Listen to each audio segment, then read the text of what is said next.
వారాహిదేవి జ్యోతిషాలయం ఎటువంటి సమస్యలకైనా ఫోన్ ద్వారానే జ్యోతిష్యం చెప్పబడును. విద్య, ఉద్యోగం, వ్యాపారం, పెళ్లి, ఆరోగ్యం, నాగదోషం, సంతానం, రాజకీయం, వామాచార దోషం, అత్తాకోడళ్ల మధ్య గొడవలు, ప్రేమించి మోసపోవడం, స్త్రీ పురుషుల వశీకరణం, ధనం నిలకడ లేకపోవడం, ఎటువంటి సమస్యకైనా 24 గంటల్లోనే పరిష్కారం చూపబడును.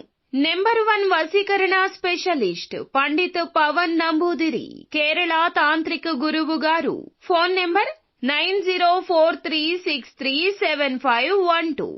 అందరికీ నమస్కారం అండి. ఛానల్లోకి తిరిగి స్వాగతం. ప్రియమైన వారి నుంచి ఈ రోజున ఒక శుభవార్త ధనుసు రాశి వారికి అందబోతుంది. ఒక వార్త అనేది మీకు తికమక కలగచేస్తుంది. ఏమిటి ఆ వార్త? ఎటువంటి ఫలితాలు ఈ రోజు వీరు పొందుకోబోతున్నారు? ఈ రోజున మీ జీవిత మార్గాన్ని మలచబోతున్న ఆ యొక్క వార్త ఏమిటంటే, ఎన్నాళ్లుగానో ఎదురు చూసిన శుభవార్త మీ ఇంటి తలుపు తడుతోంది. బృహస్పతి అనుగ్రహం, హనుమంతుని కరుణ మీపై పూర్తిగా ప్రసరిస్తుంది. మీ నిజాయితీకి, మీరు పెట్టుకున్న ధర్మానికి దేవుడు ఇచ్చే ఇది ప్రత్యక్ష ప్రతిఫలితం. మీరు పడిన ప్రతి కష్టం ఫలించబోతుంది. మీరు నడిచే ప్రతి అడుగు విజయానికి దారితీస్తుంది. ఈ వీడియోని ఎక్కడా స్కిప్ చేయకుండా చివరి వరకు చూస్తే ఏం చెప్తున్నామో మీకు అర్థమవుతుంది. ఓం శ్రీ వారాహిదేవియే నమః. వారాహి మాత అంటే ఇష్టమున్న ప్రతి ఒక్కరూ మనసులో తలుచుకుని కింద కామెంట్ రూపంలో తెలియచేయండి. అమ్మవారు మిమ్మల్ని, మీ కుటుంబాన్ని చక్కగా ఆశీర్వదిస్తారు. ఈ రాశి వారి జీవితం ఒక ప్రయాణం లాంటిది. ధనుసు రాశి వారి జీవితం ఇప్పుడు నూతనంగా మారబోతుంది. ధైర్యంగా సాగండి.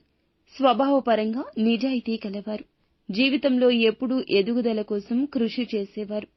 గురుగ్రహ ప్రభావం ఎక్కువగా ఉండడం వల్ల వారిలో ధార్మికత, విజ్ఞానవంతత, దైవగుణం, సమాజానికి ఉపయోగపడే ఆలోచనలు ఎక్కువ ఉంటాయి.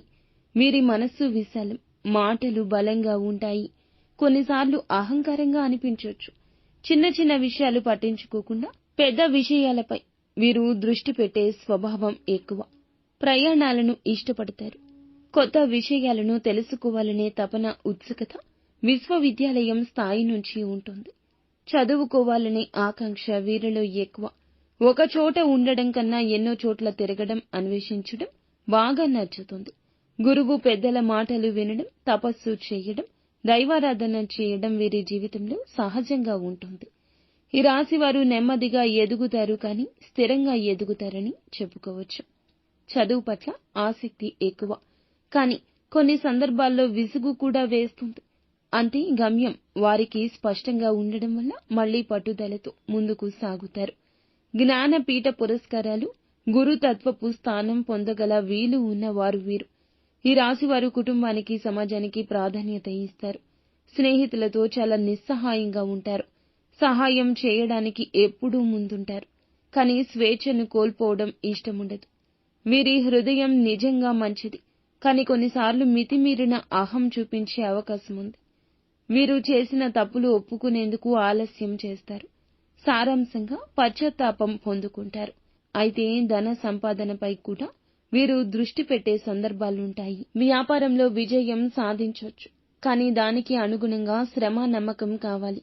ఉద్యోగం కంటే మేనేజ్మెంట్, నాయకత్వ రంగాల్లో, ఉపాధ్యాయతత్వం, ఫిలాసఫీ, పత్రిక, రచన వంటి రంగాల్లో ఎదిగే అవకాశం ఎక్కువ. జీవితాన్ని బాగా విశ్లేషిస్తూ చూస్తారు. ప్రతి దానికి ఒక అర్థం వెతకడం వీరి లక్షణం. ఇల్లు పెద్దగా ఉండకపోయినా ఆత్మవిశ్వాసం పెద్దది. ఇతరుల ప్రగతిని చూసి చాలా ఆనందపడతారు. భక్తి విషయాల్లో ఈ రాశివారు తపస్సు కలవారు.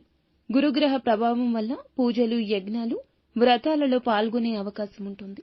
జీవితంలో మార్గదర్శకులు వీరు. తల్లిదండ్రులకు గౌరవం ఇస్తారు. కుటుంబానికి రక్షణగా నిలుస్తారు. వీరి మాటల్లో నమ్మకం ఉంటుంది. చాలా సందర్భాల్లో వీరు మౌనంగా ఉంటారు. అత్యవసరమైతేనే ధైర్యంగా మాట్లాడతారు. వివాహ జీవితంలో కాస్త ఒత్తిడి ఉన్నా ప్రేమాభిమానాలతో కొనసాగించడం వీరి ప్రత్యేకం. భార్యాభర్తల మధ్య విభేదాలు వచ్చినా చాలా తెలివిగా పరిష్కరించగలరు. మానసికంగా బలమైనవారు. కష్టాలు తట్టుకునే శక్తి పుష్కలంగా ఉంటుంది. కొన్నిసార్లు మితిమీరిన స్వేచ్ఛ వల్ల తాను తప్పు చేస్తున్నా అనే విషయం తెలిసినా పట్టించుకోకుండా ముందుకు వెళ్లిపోతారు. అయితే నెక్స్ట్ స్టెప్ లో మాత్రం ఆత్మ విమర్శతో మార్పు తెచ్చుకుంటారు. స్నేహితుల విషయంలో ఎక్కువగా నమ్మకం పెట్టడం వల్ల మోసపోవచ్చు, కానీ మళ్లీ అదే తప్పు చేయకూడదని బుద్ధిగా మార్చుకుంటారు. విద్యారంగం, ధార్మిక రంగం, రాజకీయ రంగం, ప్రసంగ కళలు, యాత్రలు, మానవహిత రంగాలు, రాయితీ రంగాలు, శాస్త్రవేత్తల రంగాల్లో మంచి స్థానం ఉంటుంది. తక్కువ సమయంలో ఎక్కువ విషయాలు నేర్చుకుంటారు. అందుకే గైడింగ్, ట్రైనింగ్, లెక్చరింగ్ వంటి రంగాలు వీరికి నప్పుతాయి. భవిష్యత్తును ముందుగానే ఊహించగల బుద్ధి వీరిలో ఉంటుంది. కొన్నిసార్లు అసాధ్యమైన పనులను సులభంగా చేసి చూపిస్తారు. ఈ రాశివారు తాము ఆశించే స్థాయికి ఎదగాలంటే ధైర్యం, సమయానికి ఉపయోగం, గురువుల ఆశీర్వాదం అవసరం. నమ్మిన వారిని వదలరు, స్నేహితులకు విలువ ఇస్తారు. ఒక్కసారి ఒక పని మొదలు పెడితే ఎంత కష్టమైనా పూర్తి చేస్తారు. కొన్ని సందర్భాల్లో అధిక ఆశలు పెట్టుకుని బాధపడే అవకాశం ఉంటుంది. కానీ మళ్లీ వారి తాము తొంగి కూర్చొని ఊహించుకుంటారు. తిరిగి అదే దారిలో వెళ్తారు. వీరి వల్ల సమాజానికి కొత్త ప్రేరణ ఉంటుంది. తప్పులను ఒప్పుకొని మార్పు చేసే ధైర్యం ఉంటుంది. పుణ్యక్షేత్రాలు వీరికి ఆకర్షణ. దేవాలయ యాత్రలు, హారతులు, భజనలు చేయడం వీరికి ఆనందాన్ని ఇస్తుంది. ఈ రాశి వారు ఎప్పుడూ నిజం చెప్తారు, కానీ కొన్నిసార్లు అది ఇతరులకు కఠినంగా అనిపించొచ్చు. అయినా సరే నిజాయితీ విడిచిపెట్టరు. కోపం వచ్చేసరికి ఏం చెప్తున్నామో కూడా పట్టించుకోరు, కానీ మళ్లీ తీరుగా మాట్లాడతారు. వీరికి ఇతరుల మనోభావాలు అర్థమవుతాయి, కానీ తమ భావాలు బయటపెట్టడంలో కొంత వెనుకడుగేస్తారు. భావోద్వేగాలు ఎక్కువ, కానీ వాటిని వ్యక్తీకరించడంలో జంకుతారు. పుస్తకాలు చదవడం, ప్రయాణం చేయడం, అనుభవాలు పంచుకోవడం వీరి హాబీలు. ఈ రాశివారు ఎప్పటికీ విశ్వాసం విడవరు. లక్ష్యాలు, ఆశయాలు ఎంత దూరమైనా సరే చేరుకోవడమే వీరి దృఢ సంకల్పం. ఇది ధనుస్సు రాశి వారి యొక్క పుట్టు పూర్వోత్తరాల విశేషం. ఈ రోజు వీరికి మితమైన అంచనాల మధ్య కొనసాగుతోంది. ఉదయం నుంచి కొన్ని పనులు ఆలస్యం కావడం వల్ల కొంత అసహనం పెరగొచ్చు. ముఖ్యమైన నిర్ణయాలు తీసుకోవాల్సిన సందర్భాల్లో ఒకసారి ఆలోచించిన తర్వాతే ముందడుగు వేయడం మంచిది. కుటుంబ సభ్యులతో ఓపికగా మాట్లాడడం అవసరం. పొరపాటున మాట్లాడిన మాటలు ఉద్రేకంగా మారే అవకాశం ఉంది, జాగ్రత్త. ఉద్యోగాల్లో ఉన్నవారు కొత్త పనులపై స్పష్టత పొందాలి. వ్యాపార రంగంలో ఊహించని డీల్ వాయిదా పడొచ్చు. దీనివల్ల మనోధైర్యం కోల్పోవద్దు. మిత్రులతో వ్యర్థ చర్చలకు దూరం జరగండి. ఆరోగ్యపరంగా మోకాళ్లు లేదా కాళ్ళు నొప్పులు తలెత్తే అవకాశం ఉంది. ఆహారంలో సున్నితత్వం పాటించండి. శుచిత్వం పాటించండి. ఖర్చులను నియంత్రించండి. ఆదాయ వృద్ధికి కొత్త మార్గాలపై ఆలోచన వచ్చే విధంగా అవకాశం ఉంది.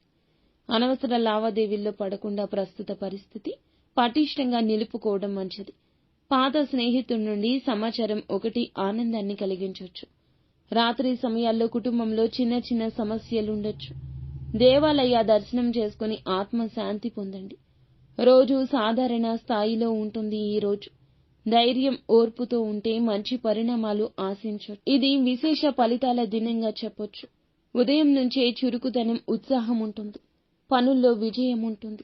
పెద్దల ఆశీర్వాదంతో కొన్ని నిర్ణయాలు ఫలప్రదమవుతాయి. విద్యార్థులకు మంచి ఫలితాల రోజు. చదువుపై ఏకాగ్రత పెరుగుతుంది. సానుకూల మార్పులు ఉద్యోగాల్లో ఉంటాయి. కొన్ని అదనపు బాధ్యతలు భుజాలపై పడతాయి. లాభాలు ఊహించినంత కాకపోయినా మంచి ప్రణాళికలు వ్యాపారంలో చేస్తారు. డబ్బు వస్తుంది, కానీ ఆ సొమ్మును సరైన ప్రదేశంలో పెట్టుబడి చేయడం అవసరం. న్యూస్ లేదా సోషల్ మీడియా ద్వారా ఒక శుభవార్త వింటారు. స్నేహితుల నుంచి మద్దతు లభిస్తుంది. ఏదైనా పాత సమస్యల పరిష్కారం దిశగా సాగుతుంది. ఆరోగ్యపరంగా తలనొప్పి, ఒత్తిడి ఉండదు, కానీ విశ్రాంతి వల్ల ఉపశమనం లభిస్తుంది. ఈ రోజు జ్ఞానం, ఆలోచనలకు మంచి దిశగా సాగుతుంది. ఈ రోజు కుటుంబంతో సమయం గడిపి మానసిక సంతృప్తి పొందుకుంటారు. ఈ రోజు మీ బుద్ధి ప్రభావం ఇతరులకు ఆశ్చర్యంగా కనిపించబోతుంది. అలాగే కొంత అనిశ్చిత, ఊహించని మార్పులతో కూడినదిగా ఈ రోజు ఉంటుంది. ఉదయం సమయంలో మీకు కాస్త ఆందోళన కలిగించే సమాచారం రావచ్చు, కానీ భగవంతునిపై భారం వేయండి. కొన్ని విషయాల్లో స్పష్టత కొరతతో అసమర్థత అనిపించొచ్చు, కానీ మధ్యాహ్నం తర్వాత పరిస్థితులు మెరుగవుతాయి. ఆధ్యాత్మిక దిశగా ఆలోచన రావచ్చు. దేవాలయానికి వెళ్లడం వల్ల మానసికంగా ఉపశమనం పొందుకుంటారు. ఉద్యోగస్తులకు కొన్ని అపోహలు తలెత్తొచ్చు. వాటికి లోను కాకుండా వాస్తవాలపై దృష్టి పెట్టండి. బాస్ లేదా సీనియర్లతో మాట్లాడేటప్పుడు సూటిగా మాట్లాడకుండా మాటల్లో మెలకువ చూపించండి. పాత అప్పుల గురించి ఆలోచనలు రావచ్చు. కుటుంబంలో ఒకరి ఆరోగ్యం కలవరపెట్టవచ్చు. పిల్లల చదువు, భవిష్యత్తుపై ఆందోళన పెరగొచ్చు. సాయంత్రం నుండి పరిస్థితి క్రమంగా మెరుగవుతుంది. ఒక చనిపోయిన పెద్దవారి గురించిన జ్ఞాపకం కలవరపెట్టొచ్చు. ఒకచోట ప్రార్థన చేయడం వల్ల మంచి ఊరట వస్తుంది. డబ్బు వ్యవహారాల్లో జాగ్రత్త అవసరం. పూర్తిగా శాంతంగా గడపాలంటే మౌనం చాలా చక్కటి మార్గం. చింతించవలసిన రోజే అయినా ఈ రోజు ధైర్యంగా ఉంటే మంచి మార్గం మరలా కనిపిస్తుంది. పరిస్థితులకు అనుకూలంగా మారడమే మేల్కొలుపు. ఊహించని శుభవార్త వినబోతున్నారు. నిత్యము శివారాధన చేసుకోవడం, ఉదయాన్నే మీరు శివ స్తోత్ర పఠన పారాయణం, అలాగే సూర్య నమస్కారాలు చేసుకోవడం, ఆదిత్య హృదయ స్తోత్ర పఠన పారాయణం చేయడం, హనుమాన్ చాలీస వీలైతే పఠించడం, లేదంటే వినే ప్రయత్నమైనా చేయడం మీకు లాభదాయకంగా ఉంటుంది. అంతా మంచి జరుగుతుంది.